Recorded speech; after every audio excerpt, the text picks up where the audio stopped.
Good afternoon, everyone. Thanks for coming to the talk. First of all, let me ask you a question. How many of you use Electron applications? Can you please raise hands? Quite a lot. How many of you use, to be more specific, Discord desktop application?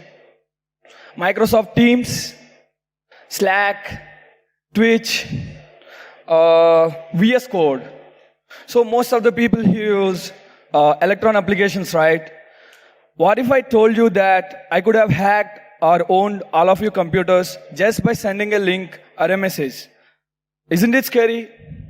So hereby, I welcome everyone to ElectroVolt, where I'll be sharing the details of how we are able to hack all these desktop applications while uncovering the new attack surface on Electron. My name is Mohan Krishna Pedapati, also known as Sirius. I'm currently working as Application Security Auditor at Cure53. And I like browsers, CTFs, and blockchain these days. I'm also captain of the CTF team Invaders. So the agenda for this today's talk is, first, I'll be talking about the basics of Electron, its architecture, and its security preferences such as web preferences. Then I'll show the case studies of the applications we hacked by starting with exploiting the known Electron vulnerabilities and moving on to the new attack surface we found on Electron applications. And finally, we'll go over the mitigations. And without any further ado, let's get started. So what is Electron? It's a negatively charged subatomic particle. It's not that. I'm just kidding. It's a popular cross-platform desktop application framework. If you can build a website, you can build a completely native cross-platform desktop application using Electron. This is the main motto behind Electron. So with just HTML, CSS, and JavaScript, you can build a desktop application very easily. So as it is very easy to build desktop applications, it is used by a lot of companies like Microsoft. So they use in VS Code, Teams, Discord, Slack, and 500 plus more applications. So before diving into the bugs, we need to first understand the architecture of the Electron. So as you can see on the slide, there are mainly two types of processes. The main process and the other one is the renderer process. The main process is the starting point of the Electron application. It manages the Windows or renderer process using browser window API, and it also has access to native graphical user interface APIs such as menu, tray, and so on. And by default, the Electron main process runs in JavaScript context with Node.js enabled. On the other hand, we have the renderer process. The renderer process, as the name implies, are responsible for rendering the web page content, which means it follows the Chrome web standards, and it is same as Chrome renderer process. And these main process and the renderer process are analogous to Chrome browser process and the main process, browser process and the renderer process, except the main process here has JavaScript context enabled. So the node shared library, which is on the right block, is accessible to both renderer process and the main process. But as it is not safe to directly expose the node shared library to the renderer process, because if you allow node access to the renderer process with just XSS, open the redirect, you can get remote code execution. So it is not safe, right? So there are certain web preferences which are used which are in the Electron renderer process to restrict the access of the node shared library. We'll be talking more about this in the coming slides. On the right block, we have the IPC module. The IPC module is responsible for the communication between the main process and the renderer process. So let's see a basic Electron application to better understand how an Electron application looks. On the left block, we have the main process. The main process, starting a new renderer window using browser window API, with some web preferences. And within that window, it's loading google.com URL in it. And as I said, there is a communication between the main process and renderer process, right? So you need to start an IPC event listener. So here, it started an IPC main.on open URL event listener, which is expecting an URL and sending it to shell.open external sync, which is a dangerous sync. We'll be seeing more about this in the coming slides. So this is basic main process. It creates a renderer process with some web preferences. So let's first understand the web preferences. There are mainly 4 web preferences we need to understand. The first one is sandbox, then node integration, preload, and context isolation. So let's first understand the sandbox. The sandbox web preference, as the name implies, sandboxes the renderer process. It is similar, it is same as Chrome sandbox, where in Linux, it is seccomp, and in Windows, it is Win32k lockdown. Okay, so if the renderer process is sandboxed, we can't run a memory corruption bug and get remote code execution, because the bad syscalls will be blocked by the seccomp in Linux and Win32k lockdown in Windows. So it's always good to enable this web preference. And next we have the node integration. So it tells if the renderer process should have access to the node shared library or not. And as I said, as it is now safe to directly expose this node integration to the renderer process, Electron developers introduced something called context isolation, where the JavaScript context with node primitives is completely different from the actual web page JS context. You can see in the slides that the application web page JavaScript context is completely different from the node primitives and IPC modules JS context. So if you get an XSS in that application JavaScript context, it is there is no use. Like, you can just steal cookies but can't access node share library. So that's why you should always use context isolation. So this is the same concept used in Chrome extensions, where Chrome extensions content scripts are isolated from the actual web page, and they call it an isolated world. Within this isolated world, only the extensions JavaScript will be run, and we can't access the JavaScript context from the web page JavaScript context.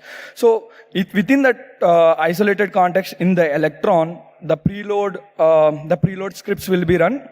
And so if the context isolation is enabled in the renderer process, it is not possible to access the node share library from the application web page JavaScript context. So let's finish our Electron application. So on the top right block, we have the preload.js. As I said, the preload.js runs in an isolated context, and that isolated context has access to more sensitive APIs such as Electron IPC module and node internals. So we need some way to expose some APIs to the web page, right? So we use context bridge API to expose electron.open URL to the web page. And in the top and in the bottom right block, we have the web page, which is loaded within the main process. So there it is accessing window.electron.open URL and sending the path of the current user's calculator. So it sends to the preload.js. From there, the preload.js uses IPC module to send the message to the main process.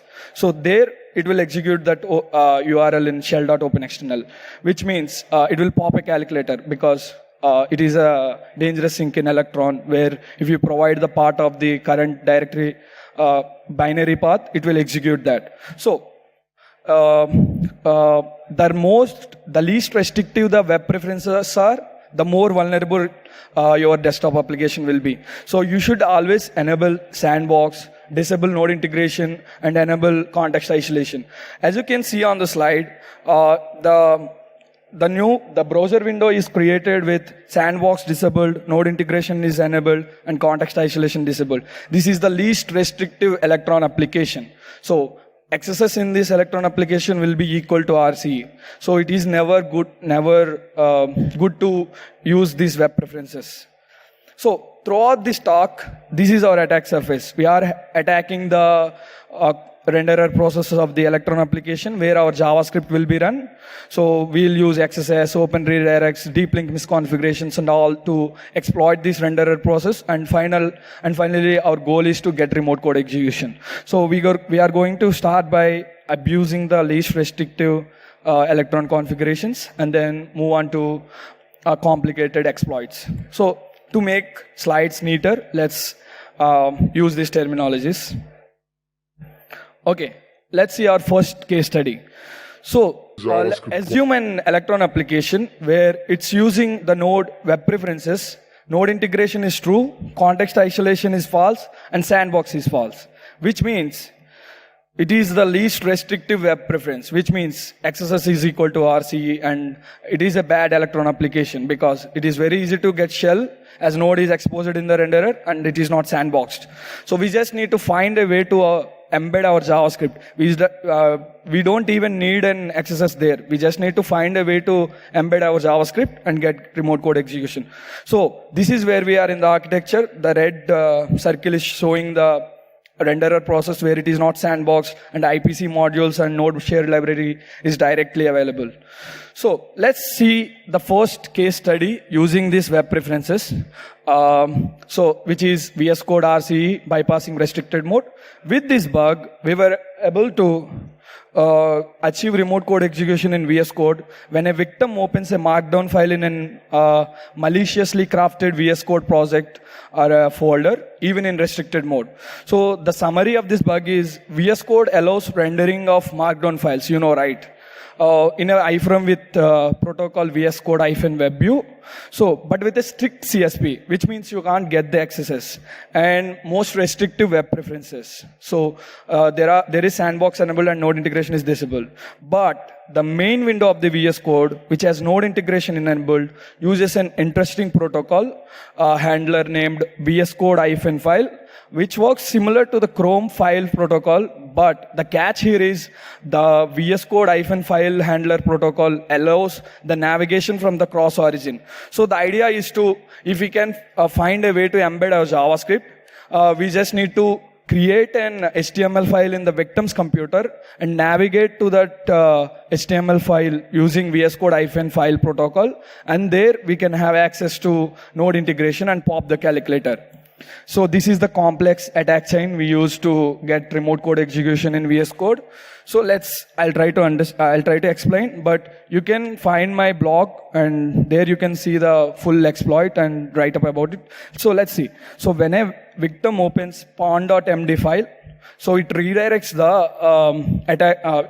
the victim to attacker site where our JavaScript will be run in step 2.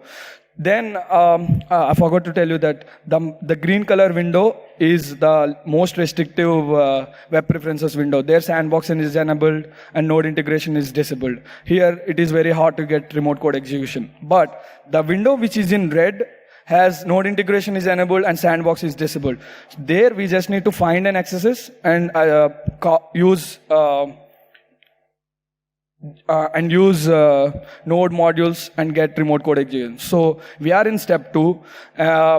In step 2, we found an interesting post message misconfiguration where if you send a post message to green color window, it gives access in that window. So it's a nice feature we have in VS Code. So using that post message, in third step, we were able to get access on yellow color window. From there, we exploited one more post message issue on VS Code red color window to read the current user's directory location. So now we have the leak of the current user directory location, right? From using that user directory location, we can just navigate the yellow window to red color window using VS Code -file protocol handler, and there we can execute the node modules. So let's see the demo of this bug. So,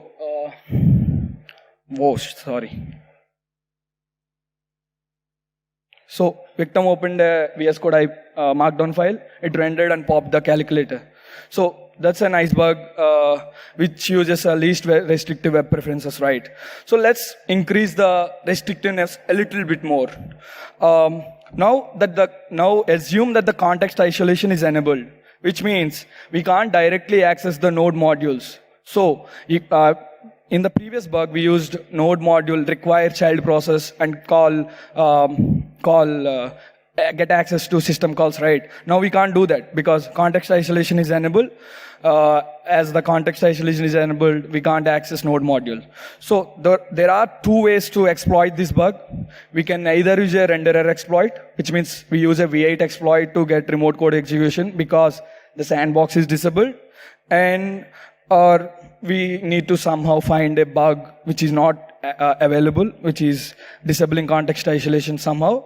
So let's see how we can exploit this. And this is where we are in the architecture. As you can see, the application JavaScript context is different from the node primitives, IPC primitives, isolated context, which means we have, even if you have accesses in application JavaScript context, we can't access node modules. But the catch here is it runs in non-sandbox renderer, which means we can use a memory corruption bug to run a V8 exploit and get remote code execution.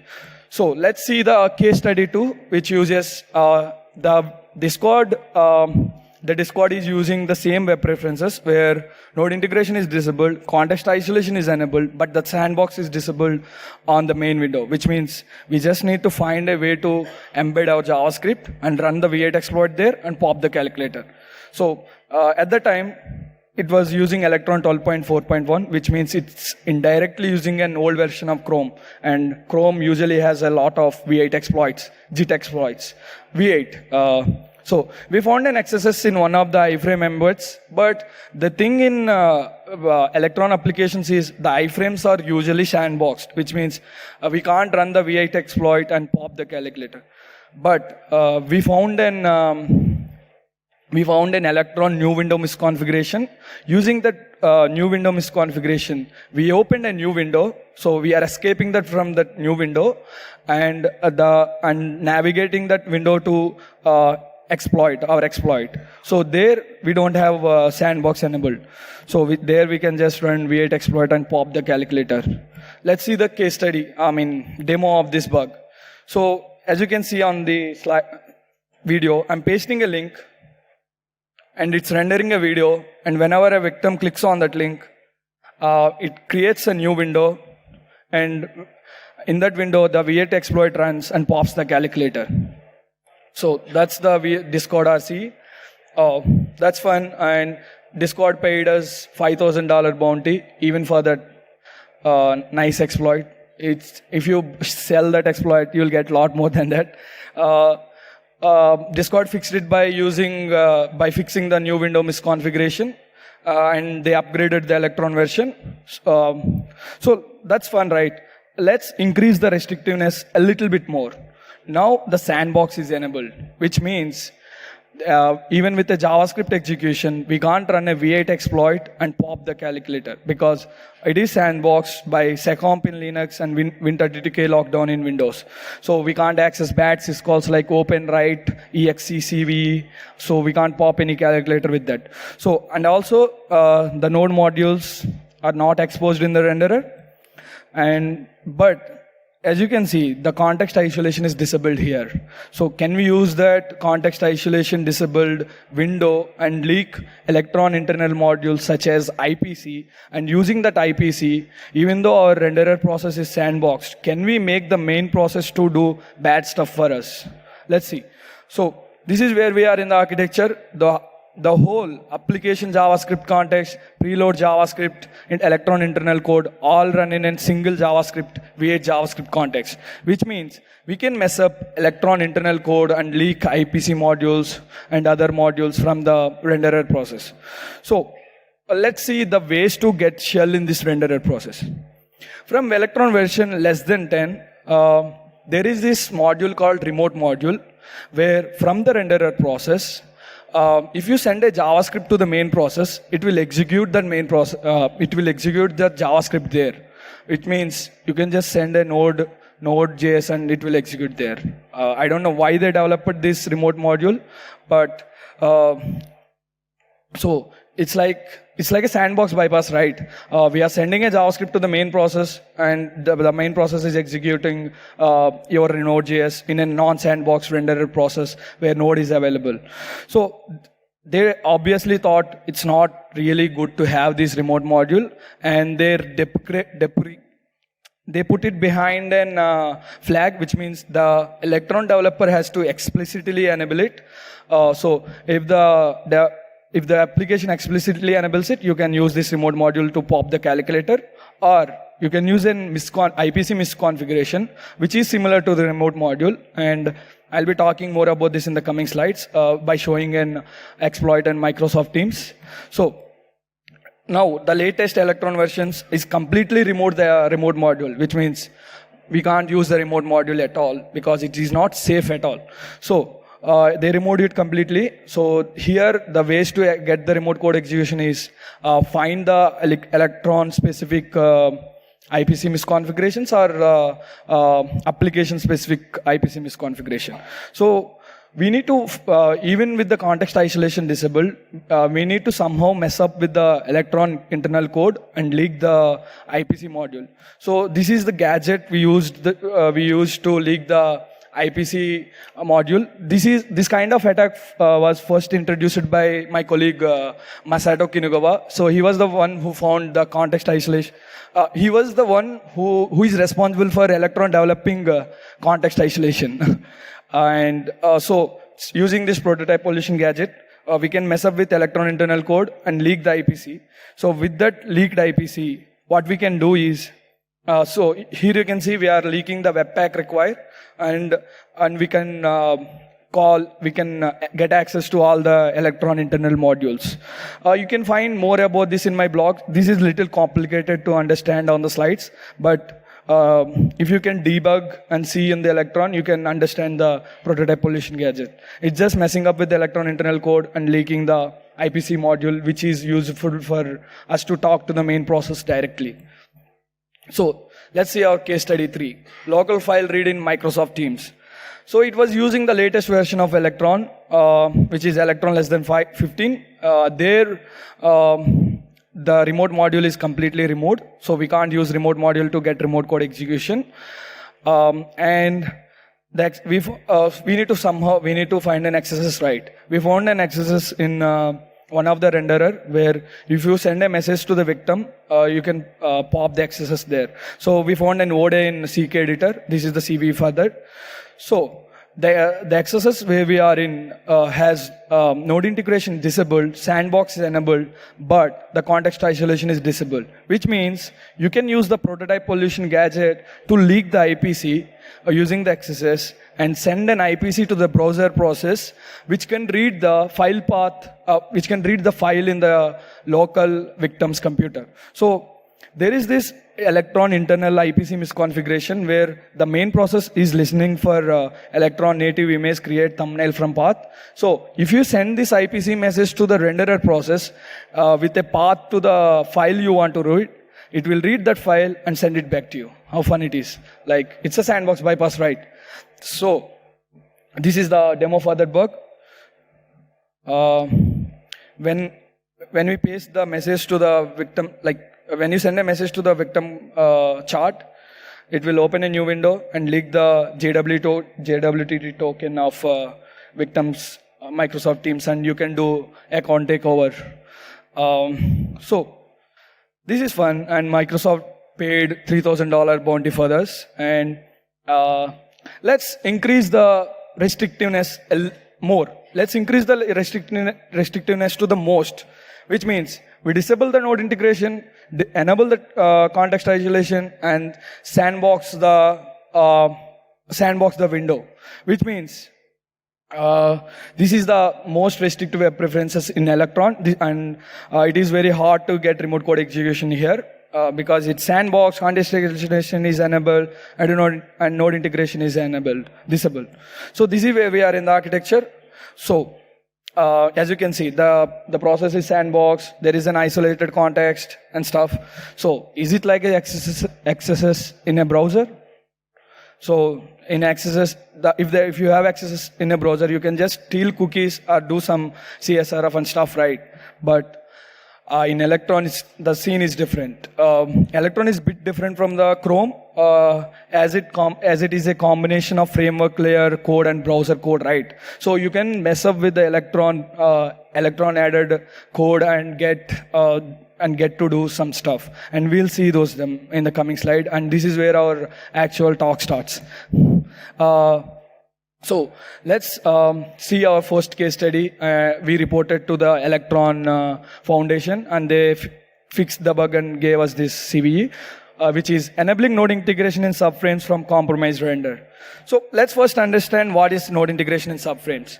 Usually in Electron applications, the iframes don't have access to node share library or preload scripts, which means you can't have access to node share library in iframes. So they introduced this experimental option where enabling this node integration in subframes web preferences, you can enable Node.js or preload scripts in subframes, such as iframes and child windows. So for every subframe, if node integration is enabled and sandbox is disabled, then both preloads and Node.js will be available. If node integration is disabled and sandbox is disabled or enabled, then all preloads will be loaded, but node integration will not be available there. So let's see a basic example as we saw in the first slide. So in the right block, we have a main process where it's using an web preferences node integration in subframes to false, and it started an IPC event listener. As I said, using the preload script, you can expose that IPC open URL to the main page, and in the google.com page, it can be able to access window.electron.open URL, which is exposed by the preload script, but it also loaded an iframe, which is pawn.af, but this iframe can't access to window.electron.open URL because node integration in subframes is set to false. What you can do is, if you set this web preferences to true, you can expose the window.electron.open URL to the iframe, and iframe can access to preload scripts. So why we need this? Why we are talking about this node integration subframes web preference now? Most of the time, we get an access in an iframe. As you can see in the first Discord RC exploit, we got an access in video embed, which runs in iframe. Even in Microsoft Teams, we got an access in an iframe. And also VS Code, which is an iframe too. So most of the time we get an access in iframe, and we don't have access to much of the stuff like preload scripts, Electron internal APIs and stuff. So how Electron implemented this setting is, they patched the Chrome Blink web preferences, and they added these settings. As you can see, they added node integration in subframes. By default, it's set to false to the web preferences, Blink web preferences object. So they also added node integration in workers, web view tag, and preload scripts, and all stuff. They added this there. And the check is done on /lel/renderer/electron sandbox renderer client.cc, and they are fetching the web preferences and checking if the node integration is enabled or not. If you carefully check, the check is taking place in the renderer process, which means using a V8 exploit, you find the offsets to this web blink preferences, and there you override the web preferences and get access to node modules. Let's see how we can do that. So if you notice that the process is running in the check is running in a renderer process, right? So we just use a renderer exploit to set the node integration to 1. So this is the exploit we used. So after the JIT exploit we have. We get arbitrary read and arbitrary write. And using that arbitrary read, we find the offsets to web preference. And then there we find the offset to node integration in subframes. And we override that node integration. We are just flipping the bit to 1. So we set to 1 and override that. And bam, like we got access to node integration. So let's see the case study of this bug. How many of you use Element here? It's also like Slack, but it's more secure, they say. So it's using Chrome version 91, which means quite old there. And as if the Chrome version is 2 versions old, you can get a JIT exploit if you are good enough to read the commits and reverse the exploit. So we found an XSS on one of the embed using deep link misconfiguration, but the context bridge is not enabled because we are in the iframe, we can't get access to preload scripts, right? So we run the V8 exploit to expose context bridge API on the embed and access sensitive stuff. This is how the element application is. On the right block, we have the main process, which started an event listener on the main process, and it is sending the path of that path to shell.open path, which is a dangerous sync. If you send a location of the binary, it will execute that. So they started an event listener, but our iframe won't have access to it. So this is the main JS. We have an RCE sync, and the preload JS is exposing that a preload JS has access to IPC, right? So it can send a message to main process, but and also it exposed context bridge to the main window. So the iframe we are in, the iframe where we have accesses, we can't access that window.electron.send because node integration in subframes is set to false. So what you do? You run a V8 exploit, create an iframe. It sets the node integration in subframes to 1 and creates an iframe, and there we can access the window.electron.send. This is the exploit we used. So as you can see, we are finding the offsets to node integration in subframes. We are flipping the bit and then creating an iframe and accessing electron.send user download mpen with a calculator path. So it pops the calculator. So let's see the demo of it. So whenever a victim clicks on link, it opens a element window. And if he joins the conference, it runs a V8 exploit and changes the offsets and flips the bit and can pop the calculator.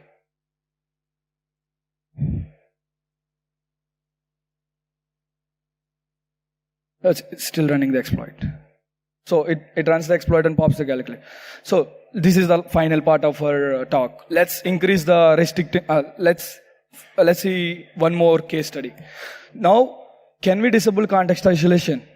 Let's see. So similarly, same case. They patch the blink web preferences and add this context isolation, and by default they set to false. What you can do? The check is taking place on the render process. So they're checking if they should create an isolate context or not.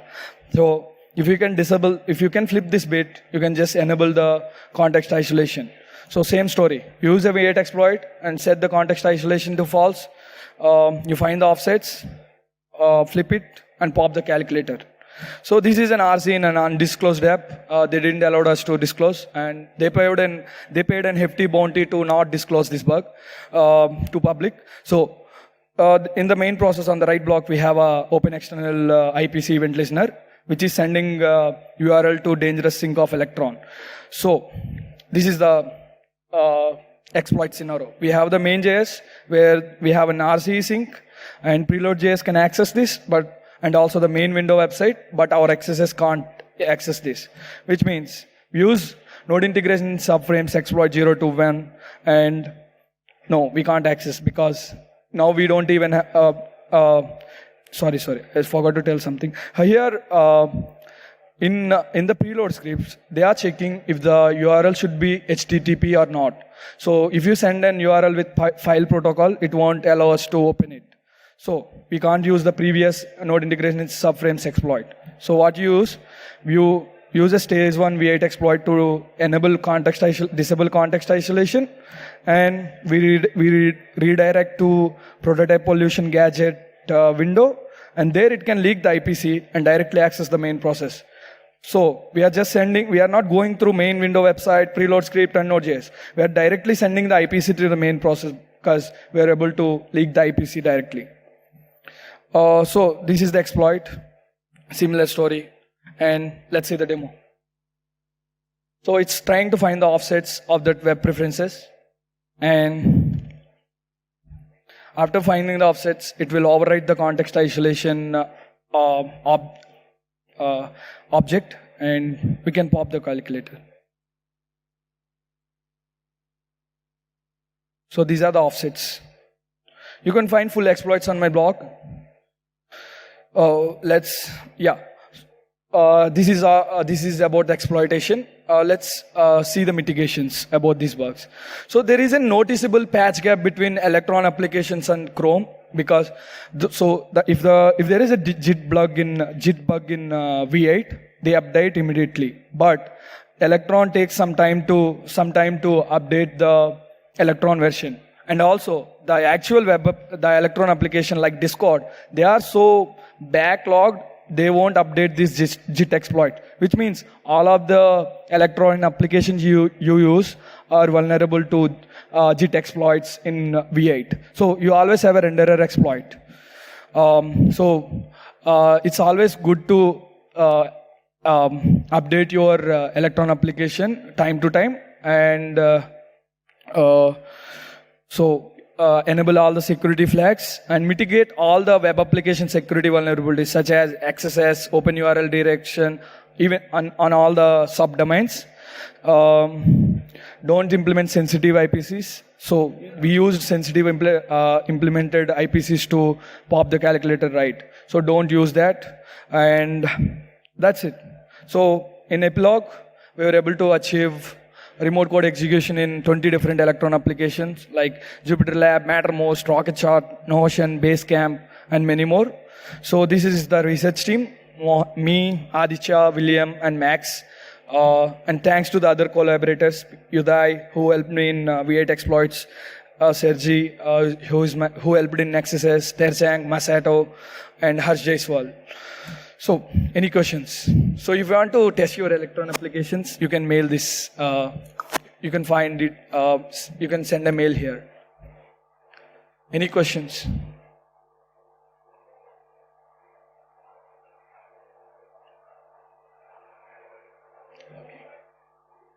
Does anyone have any questions? Last call. Okay, thanks a lot, Mohan.